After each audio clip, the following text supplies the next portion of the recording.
अस्सलामु अलैकुम वरहमतुल्लाहि वबरकातुहू। अल्हम्दुलिल्लाह इस वक्त इराक़ की सरज़मी पे नासरिया के अंदर ऐसी हस्ती की बारगाह में हाज़िर हैं कि जिनको शेख सैयद अहमद कबीर अर्रफ़ाई रज़ी अल्लाह ताला अन्हु के नाम से याद किया जाता है। आप सिलसिला अर्रफ़ाइया के पेशवा भी हैं।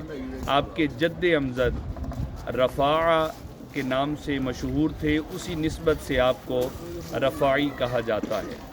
आप सूफ़ी बुज़ुर्ग हैं, मखलूक खुदा पर बहुत ज़्यादा तरस खाने वाले और मखलूक के साथ अच्छा सलूक करने वाले हैं, बहुत इबादत गुज़ार हैं। कई कई दिन तक ख़ुद खाना ना खाते थे, लेकिन अगर कोई आए तो उसके लिए खाने का इंतज़ाम फरमाते थे।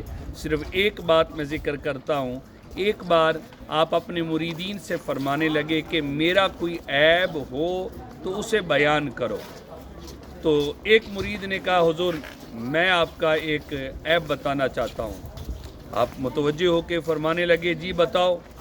तो वो मुरीद कहने लगा, हुज़ूर एक ऐब है कि आप हम जैसे बदों को भी अपने दामन में समेटे हुए हैं। जब ये सुनना था तो मुरीदीन रोने लगे।